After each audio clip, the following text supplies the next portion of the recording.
마가복음 43번째 크리스천은 이혼하면 안 되나요? 라는 제목으로 말씀을 전하겠습니다.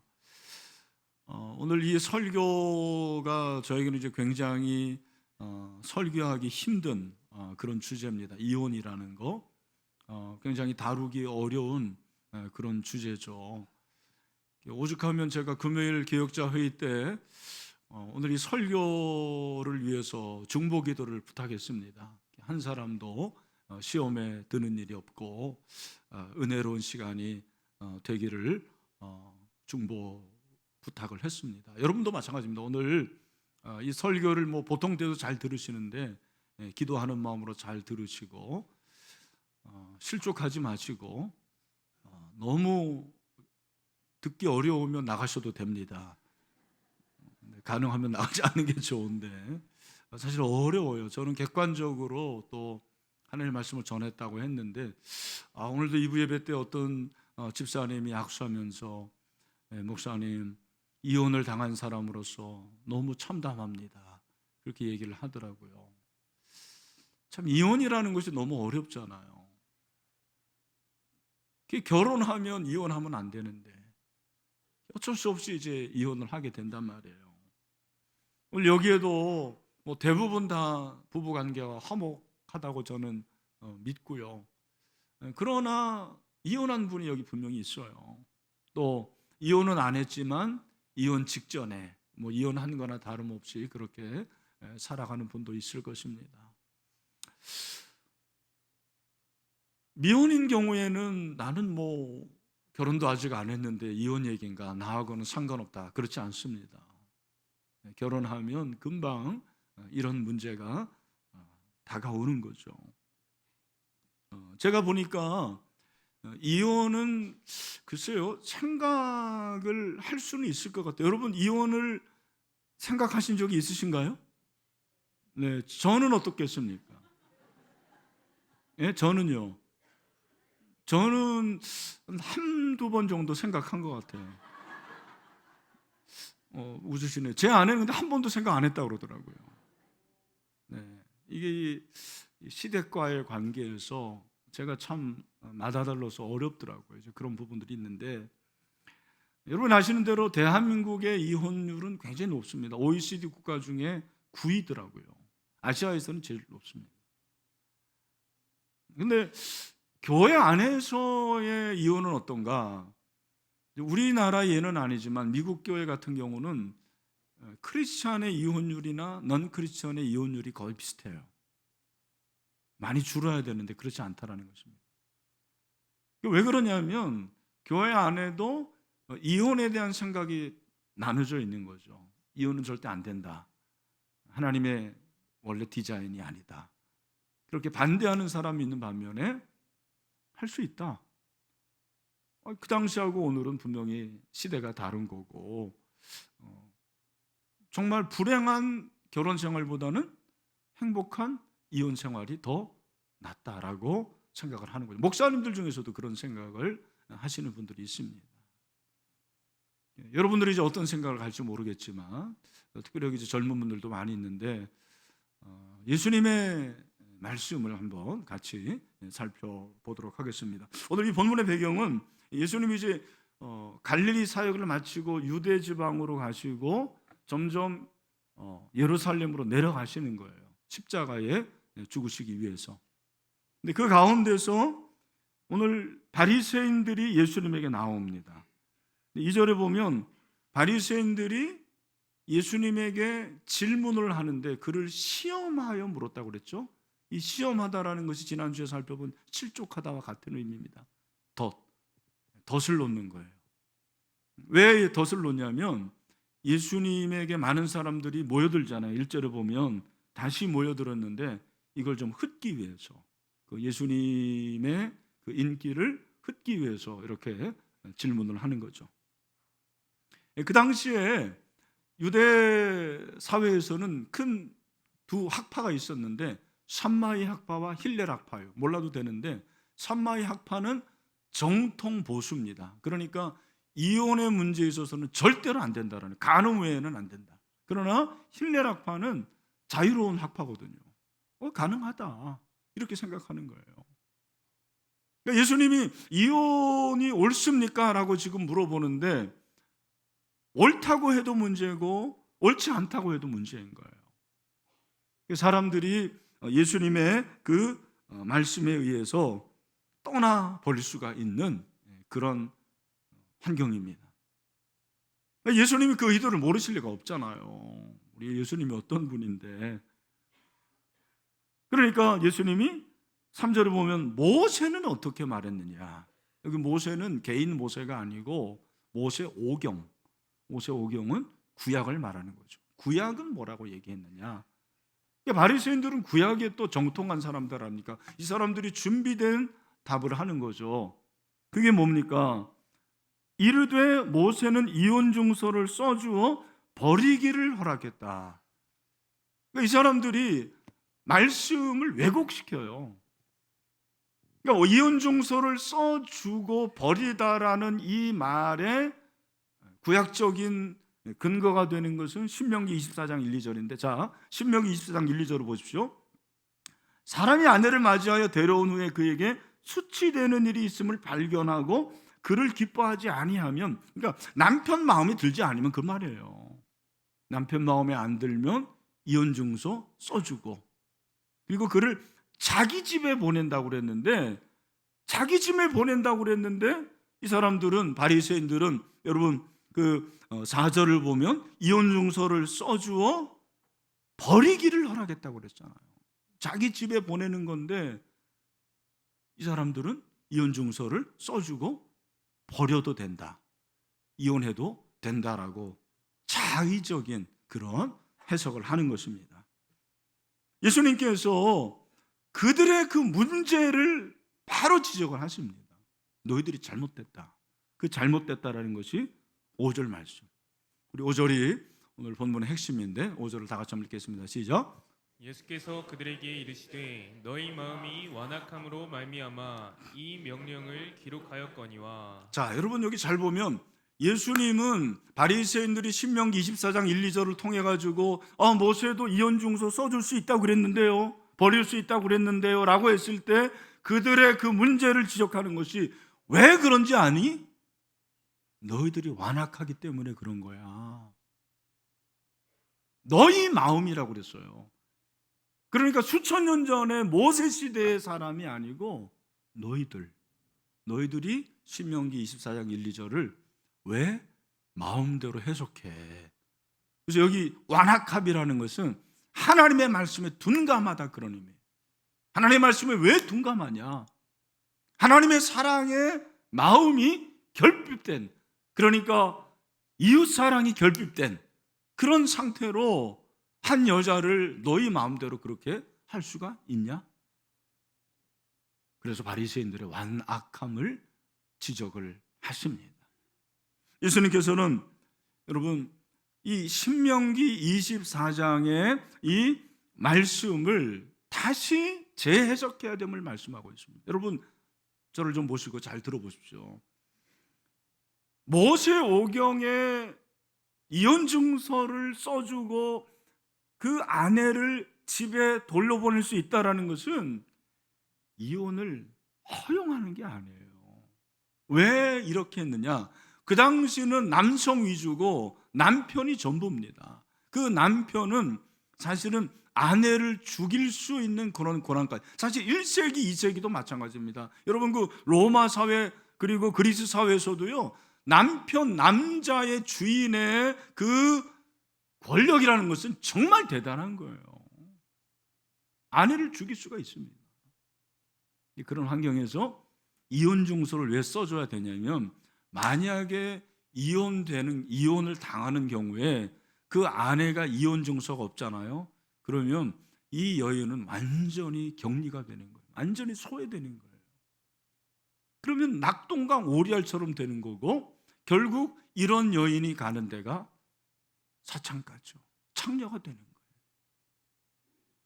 거예요. 왜 모세 오경에서 이혼증서를 써주라고 그랬냐면 바로 아내를 보호하기 위한 거예요. 여성들을 보호해주기 위하고, 그리고 이혼을 막기 위한 그런 목적이었습니다.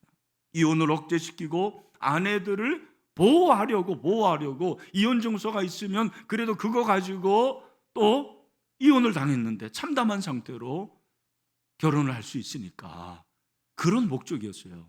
그런데 이 나쁜 완악한 인간이 그걸 자의적으로 해석을 한 것입니다.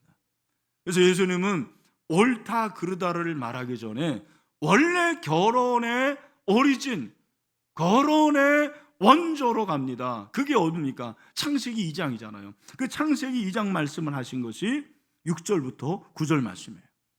우리 같이 한번 6절부터 9절까지 가정에 있는 분들도 한번 크게 읽어봤으면 좋겠어요. 시작. 창조 때로부터 사람을 남자와 여자로 지으셨으니 이러므로 사람이 그 부모를 떠나서 그 둘이 한 몸이 될지니라. 이러한즉 이제 둘이 아니요 한 몸이니 그러므로 하나님이 짝지어 주신 것을 사람을 나누지 못할지니라 하시더라. 아멘. 자, 예수님이 왜 이 말씀을 하셨을까요? 이혼과 더불어서 창조와 결혼을 말씀하세요. 이건 무엇입니까? 바로 하나님이 창조하신 창조의 사역, 그리고 남자와 여자를 결혼시키신 그 결혼의 목적을 상기시킨 거예요. 너희들 이혼이 옳고 그르기 전에 왜 하나님이 남자 여자를 창조하셨는지 그 목적을 바로 알아라. 그리고 결혼의 목적을 바로 알아라. 결혼은 남자와 여자가 연합되어서 하나님을 영화롭게 하는 거잖아요. 이 연합이라는 거, 한 몸을 이루면 나눌 수 없다고 그렇게 말씀하십니다. 9절에 보면 사람이 나누지 못할지니라. 저도 결혼 주례하고 성혼 선포하고 항상 이 얘기하거든요. 사람이 나눌 수 없다. 그 말은 죽기까지 나누면 안 된다라는 거예요. 하나 되는 이 연합되는 것은 악교로 붙이는 거예요. 무슨 풀로 붙이고, 네? 그런 본드로 붙이는 게 아니고 악교로 붙이는 거. 그러니까 살과 뼈가 이게 붙어 있는 거잖아요. 아내와 남편은 이 관계예요. 뼈와 살의 관계. 이 뼈와 살을 어떻게 벗겨낼 수가 있어요? 또 제가 그러면 할 수 있는데요, 그렇게 하시는 분인데 아닙니다. 뼈와 살이 완전히 분리되는 것은 언제예요? 죽을 때예요. 죽기까지 하나 된다는 것을 예수님이 말씀을 하신 거죠. 그 말은 이혼은 불가다.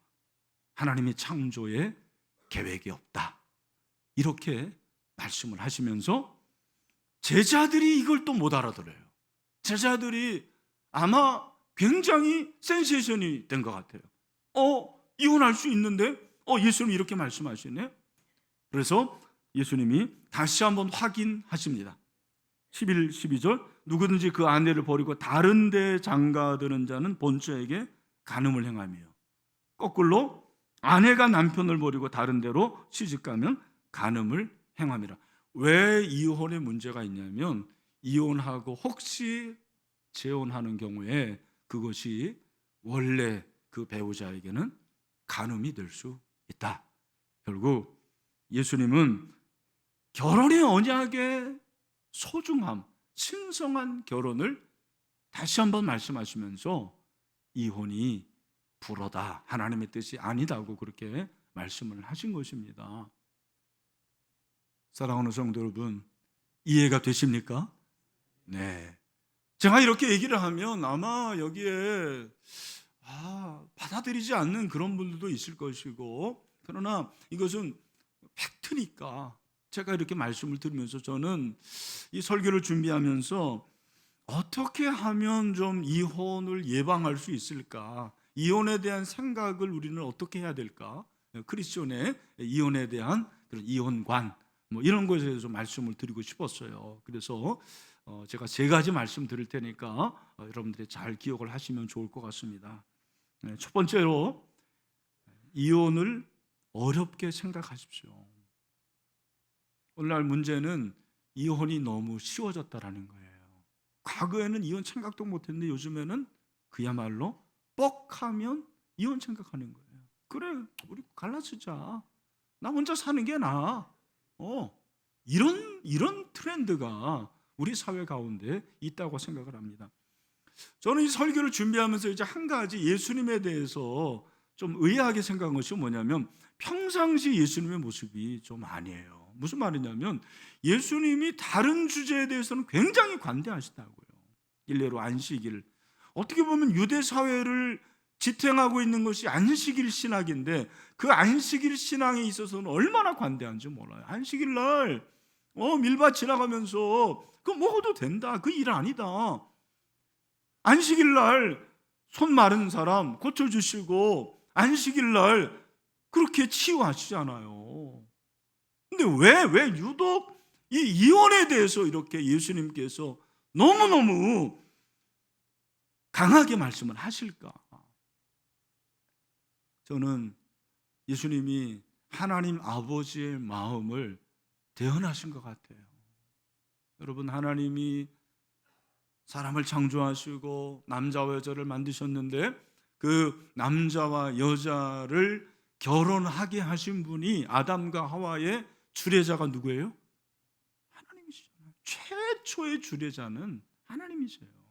그 하나님이 정말 디자인해서 결혼을 만들어놨는데, 이 결혼을 깨는 것에 대한 예수님의 마음이 너무너무 아픈 거죠. 하나님의 마음을 대변한 거예요.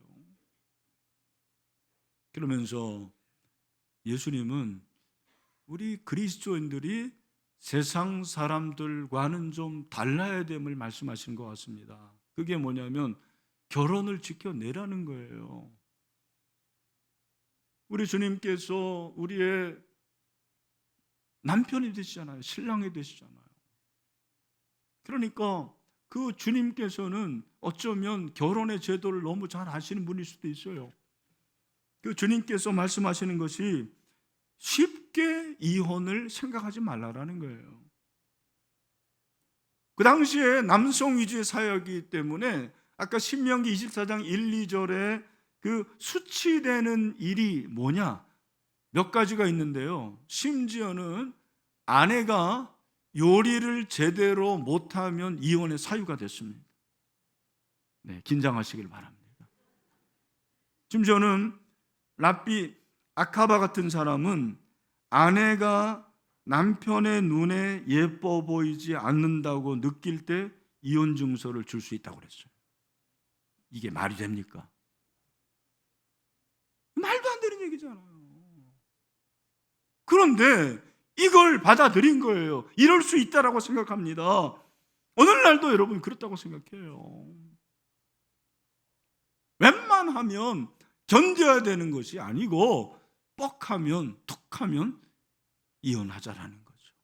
물론 상대방의 외도나 아니면 폭행 이런 것도 있지만 성격 차이라고 말하는 것이 사실은 이혼 전문 변호사들의 말에 의하면 들어보면 말도 안 된다는 얘기예요. 이혼의 조건이 안 되는데 그냥 이혼하는 거죠. 왜 그럴까? 이 부분에 대해서 이제는 고인이 됐지만 미국의 그 팀 켈러 목사님이 결혼을 말하다라는 책, 너무 좋은 책인데 여러분 한번 꼭 제가 추천을 하고 우리 젊은 부부들은 읽어보면 좋을 것 같아요. 그러니까 이 팀 켈러 목사님이 하는 얘기는 왜 오늘날 이 시대에 이렇게 결혼이 흔하게 했느냐, 쉬워졌느냐, 원인이 뭐냐면 자기 중심적인 사고방식 때문에 그렇다라는 거예요. 결혼이라는 것은 희생이에요. 결혼은 헌신입니다. 저는 사실 그렇게 얘기를 해요. 제가 이걸 어디서 본 것도 아닌데 제가 결혼을 해보니까 결혼은 헌신이에요, 헌신. 근데 우리 주님이 신랑이 되셔서 신부 대신 우리를 위해서, 나를 위해서, 교회를 위해서 십자가에 죽으셨어요. 피를 흘리셨습니다. 그래서 우리가 신부가 되는 거예요. 신부인 우리는 신랑 대신 주님을 순종해야 되죠. 우리 여기 사랑하는 남편들, 아내를 위해서 얼마나 희생하십니까? 아내를 위해서 얼마나 헌신하십니까? 사랑하는 아내들이요, 남편에게 순종하십니까? 말도 안 된다고 하면서 남편을 무시하고 그러지 않습니까? 우리 주님께서는 이 결혼을 통해서 우리에게 말씀하시는 것입니다. 결혼은 자기 중심적인 그런 삶이 아니에요. 어쩌면 상대방을 더 행복하게 하는 것이죠. 계몽주 이후에 결혼이 개인적 만족을 도모하기 위해서 양쪽 당사자가 맺은 계약으로 인식하기 시작한 것입니다. 그러니까 책임이 아니고 자아실현, 그로 인해서 이혼이 흔하게 됐다는 것입니다. 이혼이 너무 쉽게 됐어요. 시카고 대학의 린다 웨이트 교수는 이혼이 주는 유익이 지나치게 홍보된 감이 있다 그랬어요. 여러분, 세상에 오늘날은 이혼하면 혜택을 많이 누리더라고요. 심지어는 이혼하면 위자료도 많이 얻게 돼요. 빌 게이츠 같은 사람 이혼했잖아요. 네, 그 아내가 위자료를 받아가지고 졸지에 전 세계에서 15위 재벌이 된 거예요. 이 정도면 이혼할 만한가요? 오늘 이 시대가 그런 시대가 됐어요. 우리 사랑하는 신일의 성도 여러분, 제가 부탁을 하고 싶습니다. 결혼은 신성한 거거든요. 신성한 결혼을 지켜내시기를 바랍니다. 내가 힘들고 곤경 그리고 어려움 이럴 때 이혼의 가능성보다 결혼을 지키려는 가능성에 여러분들이 무게중심을 둬야 돼요. 저는 그렇게 생각해요. 이혼을 할 용기를 가지고, 그 힘을 가지고 결혼을 지켜낼 용기와 힘을 가져야 되는 거 아닙니까?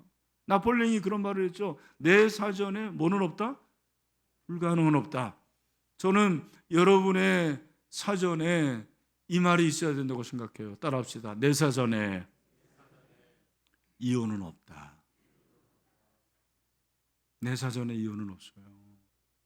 제가 결혼을 시켜보니까 자녀도 참 늘 그런 생각이 들어요. 끝까지 잘 살아야 될 텐데. 물론 여러분 중에는 이혼으로 인해서 아픔을 당하는 그런 분들이 있을 것입니다. 그러나 주님께서 우리에게 또 새로운 힘을 주시는데, 이혼을 어렵게 생각하세요. 이혼은 하나님께 대한 어쩌면 불순종이에요. 우리가 순종할 수 있는 것은 결혼을 지켜내는 것입니다. 두 번째, 저는 이 두 번째가 중요하다고 생각하는데, 따라합시다. 잘 싸우라.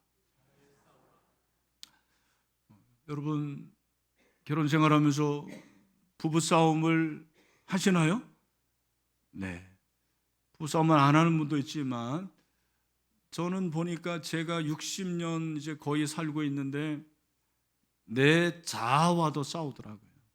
제가 왜 이런 말씀 드리냐면, 내가 내 자아와도 싸우는데 30년 나와 다른 삶을 사는 사람과 함께 부부 생활을 하는데 왜 갈등이 없겠습니까? 나도 내 자아에 대한 갈등이 있는데, 성별이 다르죠, 가정 환경이 다르죠, 성격이 다르죠, 모든 게 다른 한 사람이 나에게 와서 함께 살아갈 때 왜 갈등이 없겠습니까? 중요한 것은, 결혼이라는 것은 그 남이 님이 되는 거예요. 그 하나가 떼지는 거잖아요.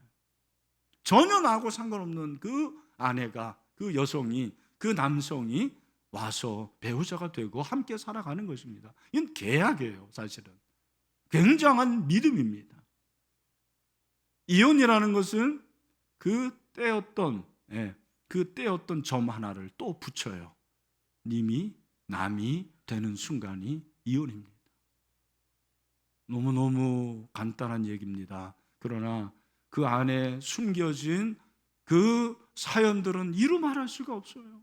얼마나 많은 아픔이 있는지 모르고, 갈등이 있는 곳, 거기서 숱한 얘기들이 있는 것입니다. 오해가 쌓이고, 그것이 또한 서로에 대한 미움이 되고, 결국에는 증오화돼서 헤어지는 것이 바로 이혼인 것 같습니다. 이혼 전문 변호사들이 말할 때 이혼하는 부부들이 특징이 있는데 하는 말이 있대요. 잘하는 말. 이혼하는 그 부부들이 잘하는 말이 세 가지인데 소개하겠습니다. 첫 번째, 이거 하나 못 해줘라 하는 거. 이거 하나 못 해줘 당신. 결혼을 하면 모든 것이 이제 같이 공유가 되는 거죠. 돈도 공유를 해야 되고 시간도 공유해야 되고 그리고 노동도 공유하게 됩니다. 근데 여기서 중요한 것이 무엇이냐면 각자의 일을 하는 데 있어서 내가 하는 일이 힘드니까 내가 하는 일을 좀 도와달라는 거예요. 여러분, 아내의 경우에 하루 종일 육아하고 남편이 왔는데 남편에게 여보 1시간만 내봐줘. 그럴 수 있잖아요. 그러나 남편의 입장에서는 하루 종일 그렇게 직장 생활해가지고 좀 쉬고 싶은데 그걸 해야 되느냐라고 반문할 수 있는 거죠. 남편의 입장에서는 그리고 회사가 끝난 후에 전화해가지고 여보 나 오늘 회식 있는데 한 2시간만 내가 늦게 들어갈게. 여러분, 그럴 때 아내 입장에서 그거를 수용해 줄 수 있어야 된다는 것입니다. 결국 이거 하나 못 해줘라고 하는 말 대신에 이거 해줘서 고마워. 그렇게 말할 수 있다는 거죠. 그래야 된다는 거예요. 두 번째는 이건 네 책임이야 라는 것입니다. 부부관계가 역할 분담이 책임 분담으로 되는데 그 책임이 공동 책임이어야 된다는 거죠. 누구만의 책임이 아니라는 거예요. 돈 버는 건 남편이고 육아는 가정은 아내고 그게 아니고 공동 책임을 져야 된다는 것입니다. 세 번째, 너 변했어. 당신 변했어라고 말하지 말라라는 것입니다. 제가 보니까 사람은 변하게 돼 있는 것 같습니다. 근데 사람이 변하는 것은 그 사람의 본성이 변하는 것보다는 상황이 그 사람을 그렇게 변화시키는 것 같아요. 참 돈이 없으면 그 돈이 없는 것으로 인해서 사람이 변하게 돼요. 참 그게 많아요. 부부관계에서 제가 보니까 제일 어려운 것 중에 하나가 돈의 문제인 것 같습니다. 만약에 남편이 갑자기 회사를 그만둬야 된다. 돈을 못 벌잖아요. 그러면 아내가 뭐라고 그래요? 당신 이렇게 무책임한 그런 사람이었어? 우린 뭐 먹고 살아? 무책임 사람이 된 게 아니죠. 그런 상황이 된 거죠. 그걸 이해를 해줘야 되죠. 여러분, 우리가 이 세상을 살아가는 데 있어서 변했다고 말하지 말고 우리가 어려운 상황을 잘 극복해내자. 그래야 된다고 생각을 해요. 우리가 갈등할 수 있고 싸울 수 있지만 정말 중요한 것은 그 싸움을 통해서 윈윈하는 걸 제가 늘 말씀드립니다. 승승하는 길을 찾으십시오. 절대로 나 죽고 너 죽자라고 하지 마십시오.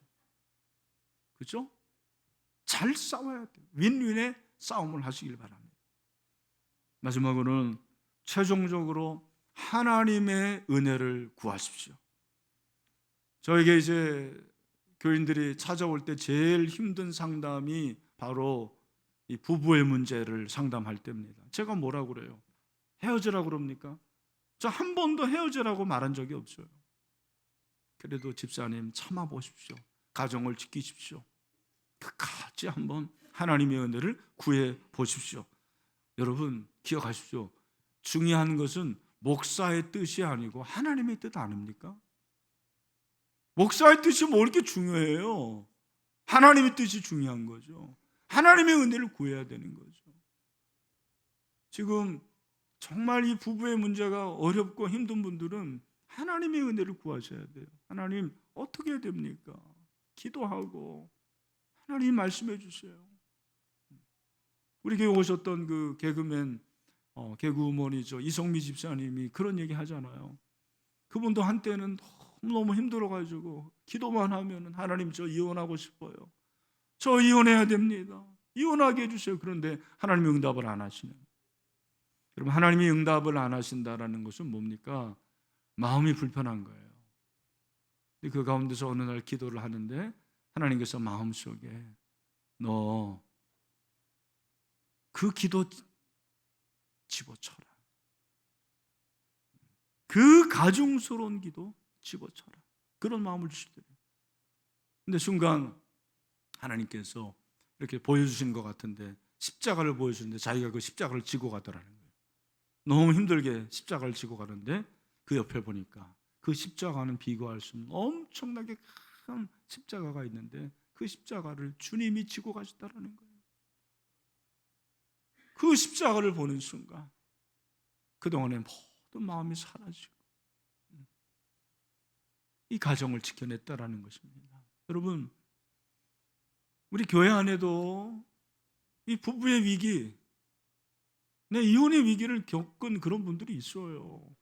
요즘엔 별로 이제 그런 분들이 많이 안 오는데, 근데 참 놀라운 것은 하나님께서 역사하시면 치유가 되고 회복이 됩니다. 그 중에서 중요한 게 목자예요. 목자가 너무 중요해요. 제가 아는 몇몇 목자들은 몇 가정을 구했습니다. 하늘의 상이 클 거예요. 그를 위해서 기도하고 물질도 많이 쓰고 여행도 시켜주고 그런 목자들이 있다니까요. 마지막으로 이미 이혼한 분들에게 말씀드립니다. 정죄의식을 갖지 마십시오. 하나님은 우리의 과거를 들추어내지 않습니다. 제가 늘 말씀드리죠. 하나님의 사전에는 피싱이라는 거 없어요. No fishing is allowed. 영어로 해서 죄송합니다. 과거에 여러분들이 지었던 죄를 낚시해가지고 다시 꺼내지 않습니다. 정죄의식을 갖지 마십시오. 하나님께서 여러분에게 새 길을 열어주시고 새 날을 열어주시게 되기를 축원합니다.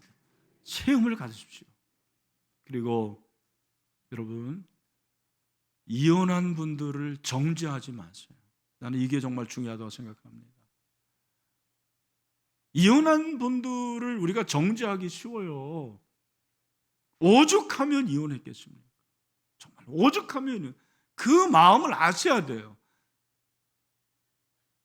제가 이 설교 준비하면서 그러한 질문을 했는데 또 집사님이 그런 얘기 하시니까 내가 이혼한 분들의 마음을 모르는구나, 그런 생각이 들었어요. 여러분, 정죄하시면 안 됩니다. 제가 금주에 책 한 권 읽었는데 거기에 그 리처드 마우 존 플로 신학교 총장이죠. 이분이 이제 그런 말을 했어요. 의심의 해석보단 자선의 해석하기다. 무슨 말이냐면 우리가 넌 크리스천이나 불신자들에 대해서 늘 의심하고 그리고 그들에 대한 부정적인 생각이 많다라는 거예요. 근데 그거보다는 자선의 마음, 사랑의 마음, 관대하는 마음을 가지고 그들을 대하자라는 거예요. 저는 이혼한 분들에게도 마찬가지로 생각합니다. 당신 죄 지었어. 당신 죄인이에요. 아닙니다. 이혼이 큰 죄입니까? 이혼이 가장 큰 죄? 아니에요. 똑같은 죄입니다. 당신은 그 이혼한 분이 짓지 않는 죄를 짓고 있지 않나요? 제가 흥분해서 죄송합니다. 죄로 말하면 우리 다 죄인이에요. 공동체가 그들을 품어줘야 돼요. 이제는 그들을 이해해주고 그들의 용기를 주고 격려해주고 일어날 수 있는 그런 구조가 돼야 되는 거죠. 사람이 이혼을 했더라도 주님의 제자입니다. 주님의 제자가 돼야 돼요. 그런 걸 기대해야 됩니다. 우리 사랑하는 신일의 성도 여러분, 크리스천은 이혼하면 안 되나요? 오늘 주님이 말씀하셨어요. 하나님의 뜻은 아닙니다. 그러나 어쩔 수 없는 경우에서는 다시 한번 일어나는 거죠. 그리고 우리도 이혼을 쉽게 생각하지 말고요, 정말 어렵게 생각하고 윈윈의 싸움을 하고 끝까지 하나님의 은혜를 구해서 우리의 가정이 건강한 가정, 행복한 가정, 살아나는 가정이 될 수 있게 되기를 주님의 이름으로 축원합니다.